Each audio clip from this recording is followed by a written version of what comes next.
तो इस बार जो 8वां उत्सव ये होगा, इस समय महोत्सव, और 7 तारीख से इसकी शुरुआत होगी।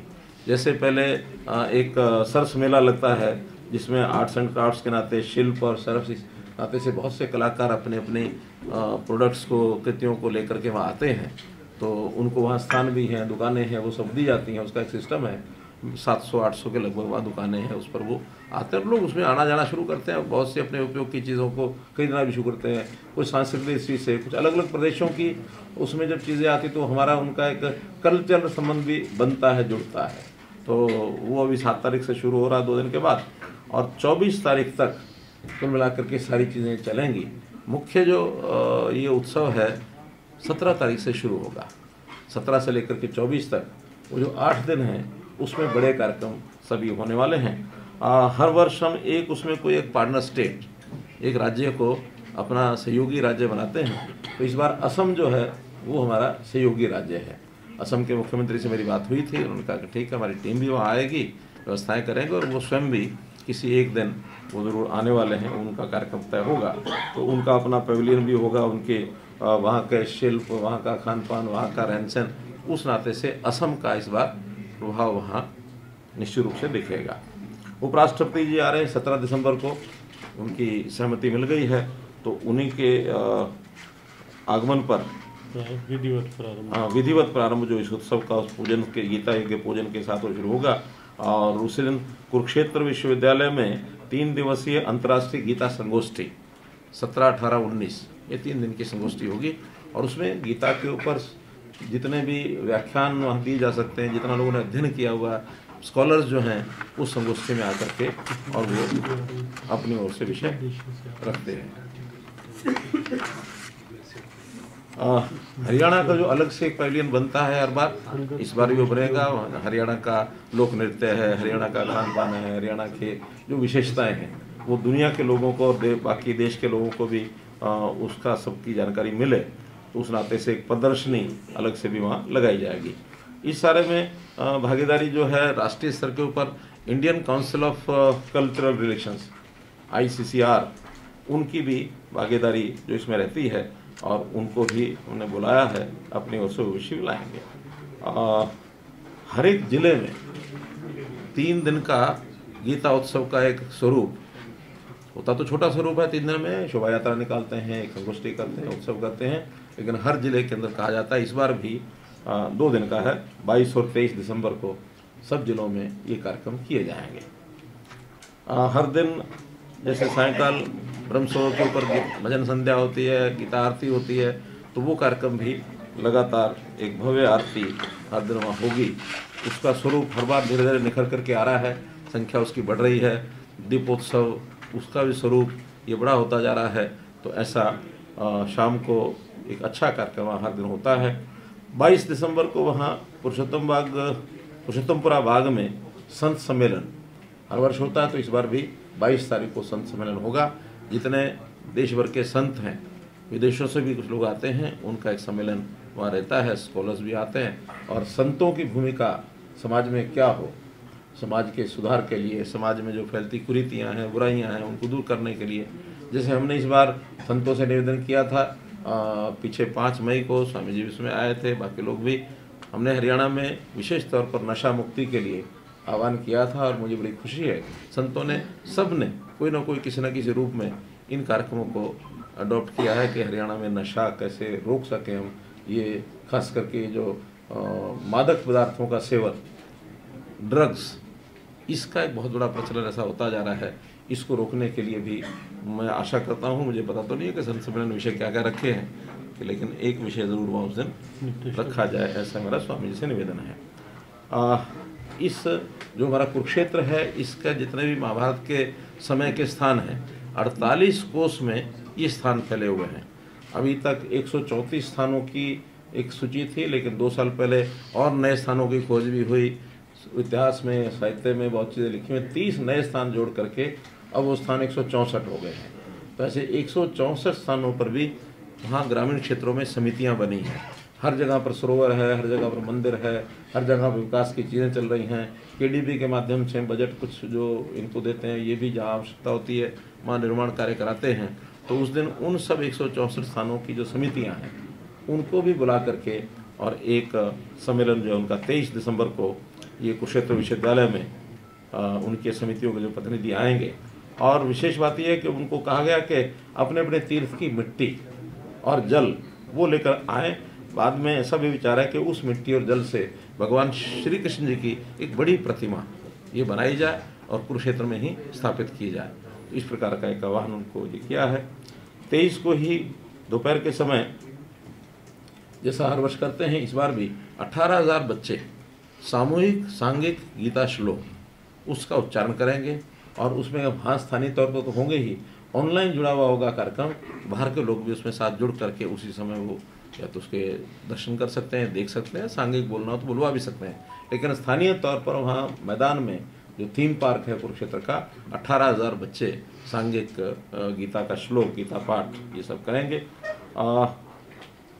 सायंकाल के समय क्योंकि वास्तव में गीता जयंती 23 की ही है, 23 दिसंबर को गीता जयंती है।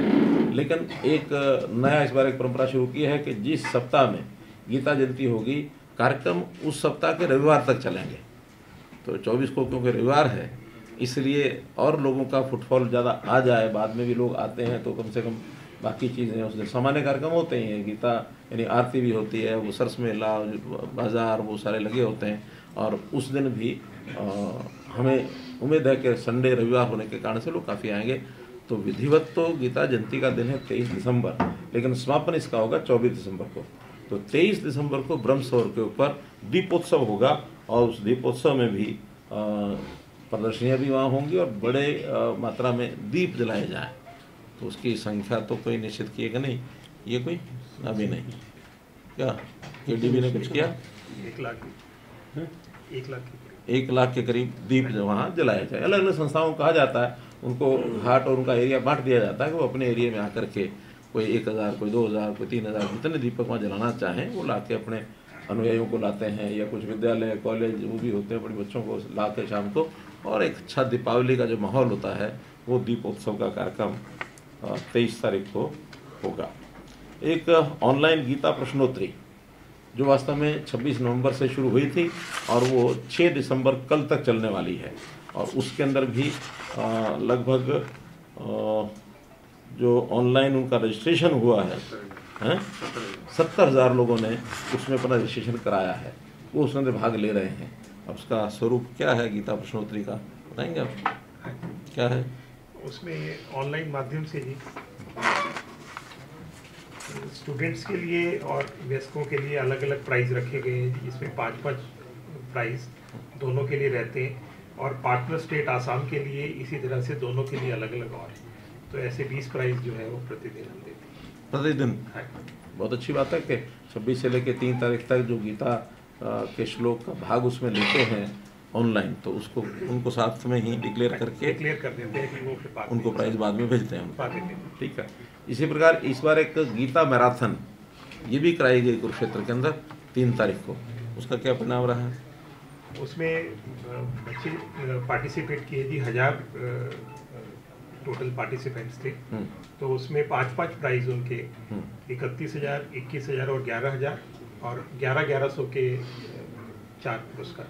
तो ऐसे महिला और पुरुष दोनों के अलग अलग 7-7 पुरस्कार। मैराथन में कराया था दौड़, मैराथन दौड़ कितनी? 5 किलोमीटर का लेडीज के लिए और 10 किलोमीटर नहीं, वो तो पार्टिसिपेंट्स को बढ़ाने के लिए होता नाम है गीता मैराथन। 5 उत्सव के नाम पे मोबिलाइजेशन होती है। जैसे आखिर हम प्रदर्शनियाँ भी लगाते हैं उसमें 5 किलोमीटर महिलाओं के लिए, 10 किलोमीटर पुरुषों के लिए। और एक अब जैसे हर चीज़ का एक थीम होता है, हमने मैराथन कराई नशा मुक्ति के लिए भी कराई, हमने बेटी बचाओ बेटी पढ़ाओ के नाते एक पिंकाथन भी कराई थी। तो ऐसे ही सेफ ड्राइव ऑन रोड ये कराई थी। साइक्लोथॉन कराया हमने 1 सितंबर से 25 सितंबर तक नशा मुक्ति के विरोध, यानी उसमें नशा मुक्ति के फेवर में। तो इस प्रकार के अलग अलग जो ये कार्यक्रम होते हैं, कई बार उसका एक थीम होता है। तो गीता महोत्सव एक थीम दे करके और गीता मैराथन। तो 10 किलोमीटर पुरुषों के लिए, 5 किलोमीटर महिलाओं के लिए, और उसमें प्राइज रखे, लोग खुशी से भाग लेते हैं। वास्तव में तो ये कार्यक्रम एक रिक्रिएशनल होते हैं, इनका कोई डायरेक्ट विषय के साथ वैसा जुड़ाव नहीं होता, लेकिन लोग आते हैं, अपने जो रेगुलर दौड़ने वाले होते हैं वो भी आते हैं, ज़्यादातर तो वही आते हैं जो प्रातःकाल सवेरे सवेरे बिना मैराथन के भी दौड़ लगाते हैं। ऐसे बहुत होते हैं शहरों में। कुछ लोगों का ये होता है कि दौड़ लगाएंगे, कल को शारीरिक परीक्षा होगी, हमारी आर्मी में जाना है, पुलिस में जाना, तो उसे लाभ मिलेगा। तो सबके अपने अपने हेतु होते हैं, इसलिए एक दौड़ का आयोजन किया। पिछले साल से ये तय किया था और इस बार उसका अच्छा हमको लाभ मिल रहा है।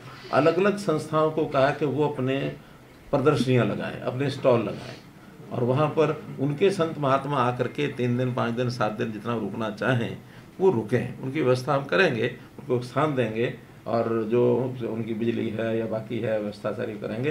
लेकिन वो अपने अनुयायियों को आकर के, जैसे हम कुंभ में देखते हैं, सब संत महात्मा अपने अपने स्थान पर लगाते हैं, तंबू लगा लिया, उनके अनुयायी आए बैठे। तो ऐसा उसमें जैसे खास करके संत कबीर, संत रविदास, महर्षि वाल्मीकि, दिव्य ज्योति, चिन्मया मिशन, इस्कॉन, 48 कोस कुरुक्षेत्र की अपनी एक संस्था भी बनी है। तो ऐसे सब संस्थाएं इन्होंने हमसे स्थान मांगा है और वो आकर के अपना अपना प्रदर्शनियाँ लगाएंगे, उनका आयोजन करेंगे। गीता पुस्तक मेला, इसका भी एक आयोजन किया गया है, जिसमें 25 से अधिक संस्थाएं हैं जो प्रकाशक हैं, वो गीता को अलग अलग प्रकार से जैसे भी टिप्पणी लिखते हैं उसमें उसका सार लिखते हैं, अपने अपने प्रकार से वो उसमें पुस्तकों को वहाँ पर प्रदर्शन वो करते हैं।